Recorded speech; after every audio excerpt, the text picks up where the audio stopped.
myślę, że ten Maverick przekroczył 150 000 euro. 150 000 euro. A w ogóle w nocy jest jakaś szansa jest, że jak lecisz przez te wydmy, to widać tą ścieżkę poprzednich, czy już zamazane czarno? Słuchaj, jest bardzo dużo alternatywnych dróg niestety, ponieważ robią to lokalesi. Nie wiem, czy byliście tam rozjeżdżone, biwakują, robią dużo zamieszania, często wyjeżdżają nam na machę i to nie jest takie fajne, bo pamiętam rajd sprzed kilku lat, to nie było ich tak wiele. Teraz biwaki robią i ganiają, próbują ganiać i ścigać się nawet z nami, choć przez chwilę. Przez chwilę. Na 100 metrach wygrać ten wyścig.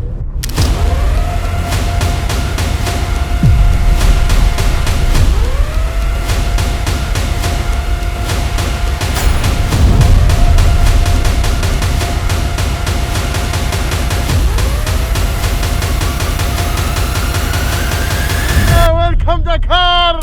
Wejdź do świata ekstremalnego motosportu i poznaj prawdziwe oblicze rajdów terenowych. Bez cenzury, z pasją i pełnym zaangażowania. Tu każda rysa na karoserii to historia, a każda meta to osobiste zwycięstwo. Witaj w Red Fox.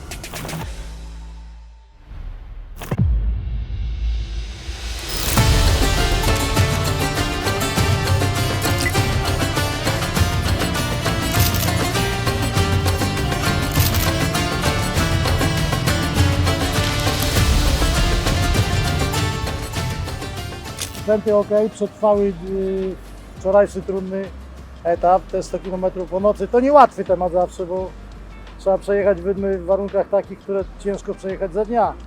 Więc trochę mniejszym tempem, ale bezpiecznie. Ale cały czas trzymaliście się zasady, że jedziecie razem. Próbujemy, ale czasem na tych wydmach, szczególnie w nocy, nie jest to takie proste, żeby się nie zgubić. No trochę napraw, typu półoś i pasek. Czasami nie jest łatwo, czasami jest niebezpiecznie. Dawaj to, dawaj, ja potrzebuję. Dzięki.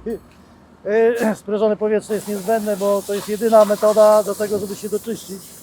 Wiemy. Kolega mi ukradł, ale już jest dobrze. Karbonowy Simpsonik. No wiesz, leciutki. Kaski, dużo karbonu używamy, bo to jest lekkie, jednak 12 godzin czasami, tak jak wczoraj w kasku. Bo wczoraj chyba mieliście najdłuższy odcinek całego rajdu, tak? 900 z kawałkiem i też dojazdówki. Po drodze my jeździmy w kaskach, więc można powiedzieć, że kilkanaście godzin nie ściągamy tego kasku. No i taka Hansa powinna ważyć niezbyt wiele. Ona ratuje często życie. Kaski mamy też karbonowe, więc też są lekkie. Ale chyba widzę, wszyscy idą w Simpsony, te Hansy za bardzo chyba wbijają się w barki, co? No słuchaj, my używaliśmy kiedyś, Simpson wymyślił nową metodę i powiem prawdę, że dzisiaj uważam, że to jest najlepsze rozwiązanie. Leciutkie, fajne, działa, niezbędne. A dotychczas te 7 dni, które jest za Wami, jaki największy mieliście problem? Jaką jedną rzecz miałbyś wytypować, największy fuck up, trudność, którą się spotkaliście?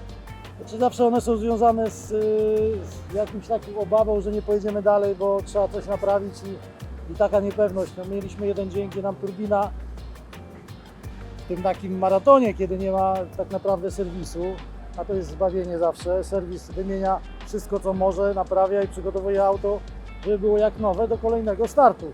Więc dzień bez serwisu jest zawsze jakimś tam małym dramatem dla każdego, bo musi po pierwsze sam przeserwisować ten samochód, ten urządzenie powiedzmy i jeszcze modlić się, że dojedzie na tym do mety.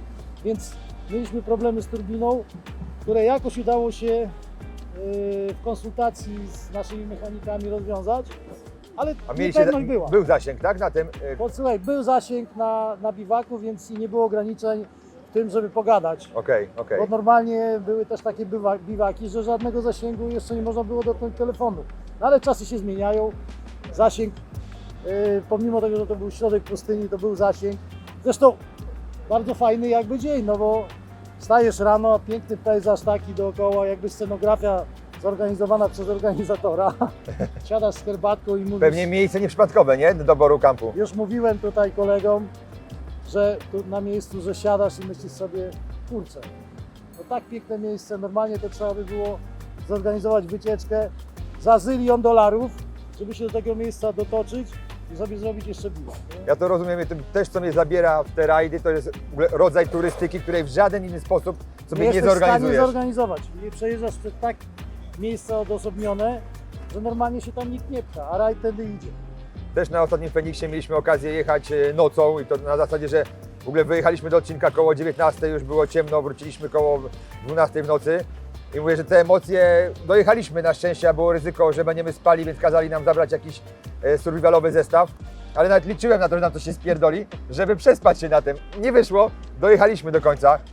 Ale wiesz, jeszcze powiem Ci, ogień był, mogliśmy tak naprawdę posiedzieć blisko z zawodnikami, z którymi tak na co dzień się nie spotykamy, nie? Sebastian No tak, Lep, który stoi z kubkiem herbaty i próbuje złapać myśli, czy Peter Hansel, który siedzi obok na piachu i wiesz, można z nim zamienić wszystko. No takich momentów nie ma w tym rajdzie, bo każdy ma swoje problemy, każdy ma swoją robotę i tak szczerze mówiąc, to się tak mijamy tylko. Ja dzisiaj nawet odwiedziłem kilku Polaków tutaj na obozie, gdzie nie było czasu i szansy na to, żebyśmy w trakcie rajdu mogli sobie pogadać.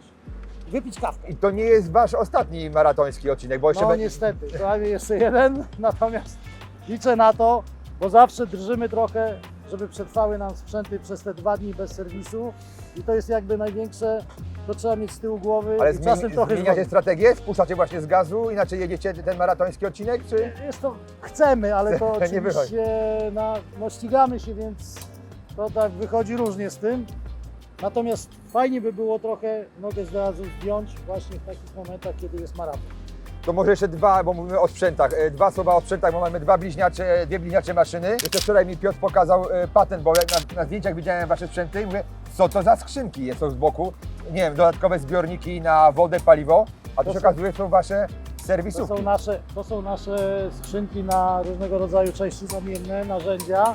To są, słuchajcie, naprawdę niezbędniki. Bez nich trudno by było jakby się poruszać w takich okolicznościach rajdu, bo mamy tam paski, wszystko, tylko zaglądamy do środka, jest półoś, wyciągamy, wkładamy zużytą, czy tam pasek, który często się porwie, odstrzeli. Wszystko tam jest. I wszystkie narzędzia, które Mariusz, możemy chodź! zrobić zawieszenie. Chodź Mariusz.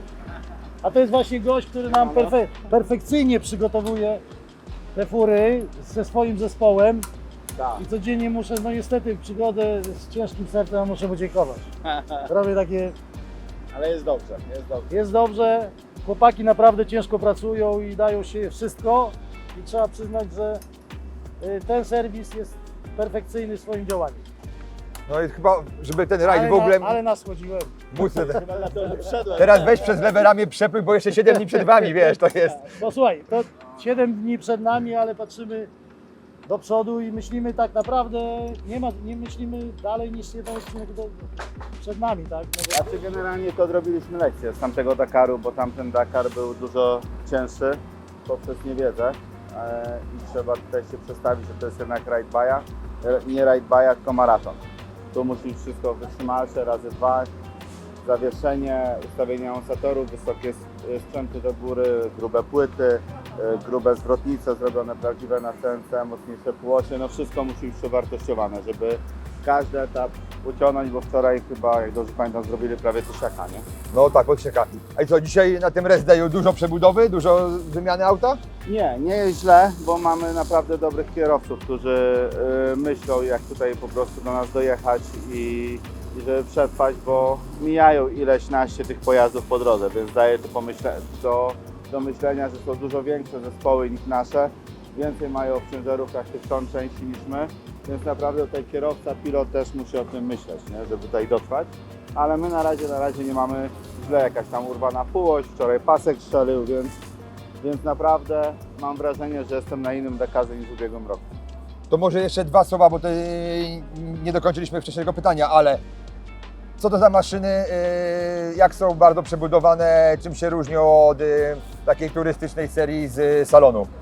No generalnie dobre pytanie. Mniej byśmy mogli powiedzieć, co zostało seryjne. Są wahacze zrobione przez już tak Motosport w Polsce, zwrotnice mamy inne, wały przez Krawczyka zrobione, elektronika Moteka przez Mateusza Bieńkowskiego. Zawias Rigger. Zawias Rigger. No jakbyśmy chcieli tutaj dołożyć 50 euro w tego Mavericka, to już nie ma w co. On naprawdę ma wszystko, jest topowo przygotowany z jak najlepszej części, które też zostały wyprodukowane w Polsce. Fotele specjalne, ze specjalnym profilowanym pod kręgosłup i tak dalej. No tutaj była w ubiegłym roku kartka pisane, z czym problem, z kaskami, z nawiewami. z wentylacją, z półosiami. No i my żeśmy może nie cały rok się do tego przygotowali, bym wsadził, ale dobre 2 miesiące w pracy była akcja tylko taka. Porwałbyś nas na jeszcze szybki tour, bo my tu jesteśmy po to, żeby się jak najwięcej uczyć przed naszą przyszłoroczną przygodą, historią. Więc małego rodzaju wywiad. Jak jesteście przygotowani pod względem obsługi serwisowej? Mam na myśli ludzie, ilu ludzi do ilu samochodów mamy 2, ale ciężarówki, ilości mniej więcej opon, co macie, co nie macie. Widzę spawarki, macie swoje, Wszystko mamy agregaty. Jak to wygląda? Mamy dużego Mercedesa i solówkę z naczepą. Tak jest. Generalnie to jest troszeczkę taka nasza pomniejszona strefa, bo dzisiaj tylko mamy serwis, jutro chyba, jak dobrze pamiętam, stąd wypadamy. Normalnie mamy 4 namioty, Okej. ale takie 2 też wystarczają. Tu mamy po prawej bazę jakąś taką warsztatową, po lewej stronie mają zawodnicy swoją czyściejszą. Po środku są 2 Mavericki, tam jest naczepa z częściami, gdzie 4 chłopaków śpi. W ciężarówce śpią zawodnicy, czyli pilot, kierowca i menadżer zespołu. My mamy jeszcze szybkiego sprintera. W ubiegłym roku żeśmy mieli Toyotę, ale nie za bardzo nas dała egzamin, była za mała. Tam też jeszcze jest spanie, w razie czego... Osobówkę macie jakąś? Nie. Bez osobówki. A po kampie czym się poruszacie? Na piechotkę. Na piechotkę. Nie macie żadnych rowerków Nie. elektrycznych. Bo tu już się wiesz, zabrakło nam miejsca. Znowu nie? brakuje przestrzeni. Brakuje przestrzeni. To zabierz, jakbyś mógł nas natura, pokaż mniej więcej jak macie pakowane rzeczy, Tak. ile macie opon, jeszcze pytanie takie, Bodajże około 60. 60 opon. Tak. I gdzie je wieziecie w takim razie? Pokaż też Zapraszam. nam, jedziemy.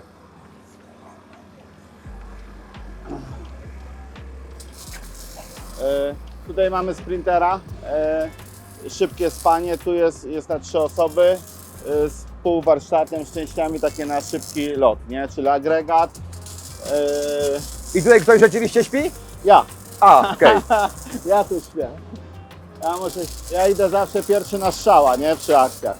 Tutaj mamy generalnie całego Mavericka, podstawowe rzeczy, agregat, tu jeszcze wyciągnięta w tym momencie I tu spawarka. są części do 2 samochodów? Nie. Do 2 samochodów, Do 2 takie samochodów. na szybki serwis, I nie? tu macie części, na Dokładnie, szybki serwis. Na szybki serwis, no. Kompresor, agregat, prąd i tak Czyli w dalej. razie czego tym samochodem do nich dolatujecie, gdzie trzeba No w tym miejscach, gdzie organizator no gdzie można, pozwala, wiadomo, prawda? tak. Bo jakby nie jak jest, tak jak wczoraj było po 900 km, 70 km muszą oni sami do nas dojechać, nie? Więc tutaj jest zabawa od początku. Cześć. Tutaj jest pan pilot.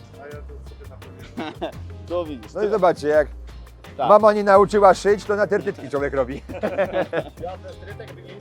I jeszcze jakie ma, wiesz, czerwone. Ja bym ich nie obcinał, bo jeszcze czasie jazdy mogą Cię w nos podrapać. No, więc tutaj mamy naczepę, w której normalnie na Dakar jest przywiezione, są tutaj 2 Mavericki. Tutaj pytałeś się koła, jak są. Koła są na górze, Mavericki wchodzą pod Czyli kąt. macie stalową konstrukcję po ścianie wyspawaną do Tak. tych meblówek. Raz, 2, 3, 4, 5, 6, 7, 8, 9, 10 kół na półkę. Tak, Czyli tutaj macie 30 kół, widzimy, nie? dokładnie tak. Plus tutaj jeszcze stoją, dobra. Plus tu musisz mieć swoją prasę, generalnie taki mały warsztacik musisz sobie tam spod Kazimierza zabrać na przyszły rok. Ale to jest wszystko do ogarnięcia, naprawdę, nie wolno No się tego bać. Jak to właśnie wygląda? Bo ja się zastanawiałem nad tym, że kiedyś była tak, że wszystkie samochody, które obsługiwały Dakar serwisowo, to były 6-napędówki, 4-napędówki, wielkie samochody. No, czasy się zmieniły, pobudowali tutaj autostrady po tych pustyniach i zauważyłem, że normalne tiry tu wjeżdżają. Normalne tiry, ale my na pewno w przyszłym roku będziemy na Dakarze i na pewno będziemy sprintera, zamienimy na sprintera 4-napędowego. Czyli jednak to nie jest wymóg, ale potrzeba taka... Tak, wymóg jest taki, że 2 kierowców, znaczy 2 pasażerów musi być w każdym pojeździe, nie? To organizator pilnuje. Okej. Więc nie możemy jeździć, nie mogę sobie sam pojechać, nie wiem, na lody. A za każdym razem, jak auto jedzie, Wyjeżdża z biwaku, ma być 2 gości w środku, nawet osobówka? nawet osobówka. Nawet ciekawa rzecz. I to pilnują. No i masz jakby, jest normalnie tripi, czyli my z biwaku po biwaku przemieszczamy się tą drogą, którą nam organizator wyznaczy. Nie ma opcji się zgubienia i tak dalej, i tak dalej. I tą przyczepę ciągnie solówka. Solówka jest w napędach na 4? Nie, Nie, na tył. na tył. Bo teraz Na rozmawiałem... każdym biwaku, dzisiaj tu mamy twardo, nie? Ale jak pojedziecie dalej z rajdem, to już kolejne biwaki są normalnie na A ziemi. macie jakąś 4-napędówkę? Znaczy przeważnie jest jakiś unimog na serwisie, Okej. na który czeka na takich jak my. To Ale tak. tu wiesz, tu jest tak, że wszyscy sobie pomagają, nie? Tego nie... Nie ma, każdy, czy nawet ktoś ciężarówkę naprawia, przychodzi do nas, czy nie mamy takiego segera, łożyska, no bo te części jednak się w różnych pojazdach znajdują, więc tutaj jeden drugiemu pomaga, tu jest, no to trzeba przeżyć. No jak w przyszłym roku tu staniemy wszyscy razem, to naprawdę będziesz miał banana, nie? Nie no, jakby ja już dzisiaj, wczoraj z Łukaszem rozmawialiśmy, jaką mamy koncepcję na tą część mediową i nazwaliśmy, że ten Dakar to jest polski Dakar. To jest Tak. bardzo, Tak. naprawdę zdominowaliśmy tutaj chyba narodowościowo ten rajd w tym roku. No Co, i zobacz, jak wszyscy jadą w czubie, nie? i w czubie, i to właśnie, i wszystko profesjonalnie, to nie, Tak, to tak. jest, Nie, to nie to, że namiocik, coś tam, tak, wiesz, nie jakoś... jest, Nie. wiochy nie ma, jest naprawdę duma. Przychodzą, Czyli tu macie dwa kolejne namioty, które nie stoją. dwa kolejne namioty. Tutaj no. widzę maty nieużyte, bo pod te namioty. Pod te namioty, bo jak na przykład mamy już taki, na dłużej jesteśmy na serwisie, no to już cały biwak rozkładamy, nie? Mhm. A oni wczoraj wiadomo, że przyjadą w nocy, więc dzisiaj tylko naprawiamy pojazdy, doprowadzamy je do użytku, przegląd robimy i oni jadą dalej, nie? No i my znowu stąd. Paliwo, chłopaki jadą na 9,5, 9,8, Tu 102. paliwo jest dostarczane przez organizatora, na każdym biwaku jest strefa. Pewnie gdzieś jak tutaj sobie pochodzicie. Czyli nie trzeba latać po stacjach Nie, benzynowych. Nie. My podjeżdżamy, jak to mówimy, Ibrahim jakiś tam spisuje numer startowy, lejemy sobie do pełna i jedziemy dalej. I rachunek wystawiają na końcu? Nie mam pojęcia. Nie masz Ale pojęcia. wiesz, no paliwo jest po złoty 20, więc No w sumie, no tak, w sumie. nawet mogą. Więc no, transportowanie się busami. A do, jakby ktoś chciał jechać na 102, oni zapewniają 102, czy to w Challengerze, jak dobrze kojarzę, w tym roku jest zabronione sportowe paliwo. zabronione jest sport? To nam Tak. rozwiązuje problem, bo nam chodziło po głowie jak jechać. Nie. Ale to jest Bo fajne. w Taurusach na wszyscy- tym Tak. się robi 220 mocy bez wielkich No ale zmian. to chodzi też, żeby to, wiesz, każdy miał równe szanse i ten mniej zamożniejszy No i ten, tak, więc tak, to tak, jest tak. mega fajne i ja uważam, że to jest fajne, więc na pewno Ultimate, bo jeżdżę często tankować Mavericki, to Ultimate chyba jedzie na sportowym paliwie. Na sportowy nadal. I wiesz jak w Ultimate jest 500 litrów paliwa, nie? To trochę stoją, nie? Pół tony, nie? My mamy 120 litrów paliwa, nie? Czy tam 130, ale mi przeważnie I przy tym spalaniu jaki macie taki range? No zależy od terenu. Maverick jest bardzo, zresztą tak jak wiesz, masz Polarisa też, wiesz, zależy. No ale to 2,5 stówy, 3 stówy nie więcej pewnie, nie? Tak. Nie, tutaj jakby my odpukać jesteśmy w innym Dakarze niż w ubiegłym roku, więc jest okej, no. Ubiegły rok jakbyś przyszedł do mnie właśnie w ten dzień po wczorajszym odcinku, to myślę, że bym był nieprzytomny, nie? Tak żeśmy dostali w kosie. No trzeba frycowe wyjeść. Tak, ale szybko trzeba odrabiać lekcji, trzeba z pokorą do każdego etapu. Dlatego Podchodzi. chodź, opowiadaj dalej, bo ja zakładam, że błędy popełnię i popełniam, ale mogę się nauczyć najpierw na Twoich trochę. Tak. No i tutaj mamy kolejny etap. O, kwestia... Macie pralkę, rozumiem, Oczywiście, bo pachnie... pralka jest podstawowym elementem jak spawarka. Tak. Jest pralka, chłopaki robią naszym zawodnikom pranie, tu jeszcze mają spanie na 4 osoby. Tu już Ale po- rzeczywiście, a jaka konstrukcja w ogóle fajna wystawa Tak, na środku. To Łukasz, jakbyś, możemy zajrzeć? Tak, no jest wiadomo jak jest, ale to jest rajd, tak? To nie jest Po prostu profile stalowe i porobione te. bardzo proste, najprostsze konstrukcje trzeba robić na ten rajd, bo to tak w pizdę dostaje, że to nie są żarty, nie? Narzędzia, wszystko musi być zdublowane. Jak kompresor ma się... I jak wygląda team i odpowiedzialności? Znaczy tutaj jest tak, Patryk, Marcin, Łukasz, Michał, to są 4 gości, każda po 2 jest przydzielonych na początku wiadomo prac na Mavericka, później jak są jakieś akcje, no to już sobie wszyscy nawzajem pomagamy, ale tak przeważnie wszyscy idą swoimi jakby z checklisty, informacjami etap po etapie, nie? I nie ma rzeczy, która jest niesprawdzona, niedokręcona, niezłożona na Tutaj klej. widzę, przeglądacie koło, a macie jakiś klucz, czyli macie 60 opon, czyli 30 na auto, tak? Bo my do Tak, jednego tak, auta będziemy to liczyli. Tak. Ale macie jakiś klucz, że nie wiem, po każdym 1000 w ciemno wymieniacie oponę? Nie. Też sobie zbieramy najgorsze opony, bo pod koniec rajdu jest etap piaskowy. Czym niższy bieżnik na wydmach, tym opona jest lepsza.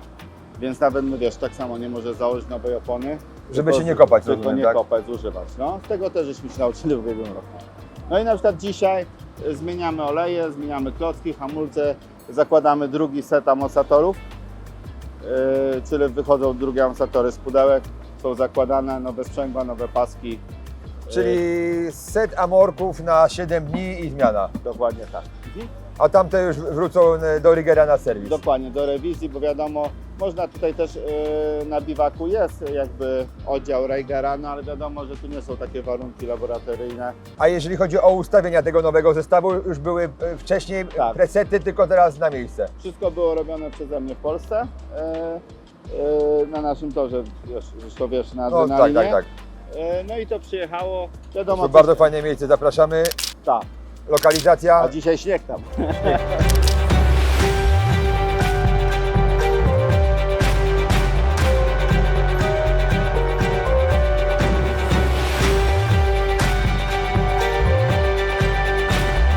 Ale Dzisiaj teraz- warun, jak to ale mój syn mówi, jest warun. jak jest i mróz, no to Tak. jest zabawa. Tak, tak, no ale my dzisiaj mamy słońce, więc jedna ekipa jest tu.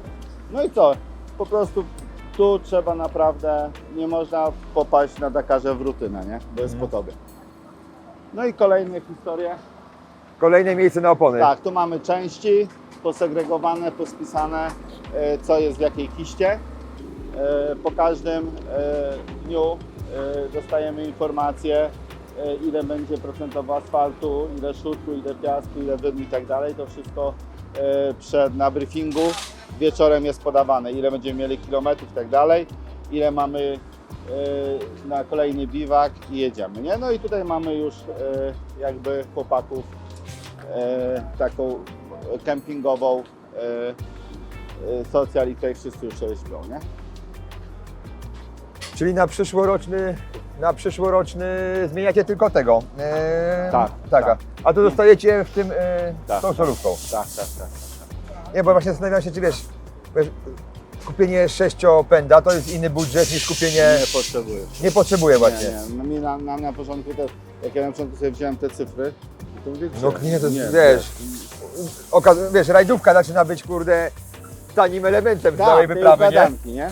W ubiegłym roku na dzień dobry okazało się, że nie radzimy sobie z całym wyposażeniem zapasowych części do Mavericka. Wszystkie zespoły różne zaczęły pokazywać nam, że to się montuje wszystko do klatki, więc w tym roku żeśmy zrobili wszystko po swojemu. Zrobiliśmy boksy na dwie strony, w które wchodzą podstawowe rzeczy typu jak drążek, półoś, napoje, narzędzia, jakieś różne dziwne czujniki, które mogą nas zaskoczyć. No i przede wszystkim mają czysty pojazd w środku, nie ma żadnych zwrotnic i tak dalej.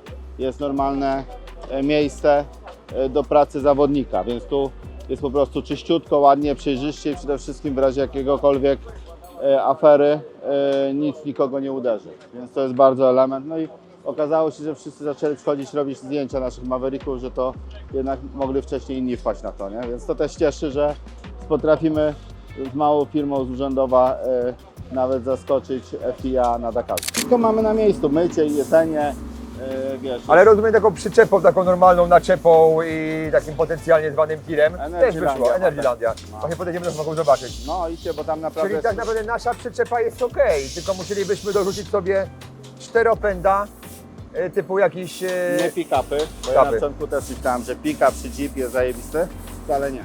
Musi być bus 4-napędowy. Booster napędowy. Ja Ze jeszcze... spaniem, wiesz, z jakimś madłem, ze spawarką, bo różne tu się dzieją. Nawet wczorajśmy naprawiali jakiegoś busa, chyba z jakiegoś tutaj zespołu, już nie pamiętam. Pytałeś, czy mają spawarkę. Tak, agregat, fruch, parę strzałów z spawarką i wiesz, i jedziemy dalej, nie? Więc tu ciężko jest to przewidzieć. To musi być przykodowany na wszystko, nie?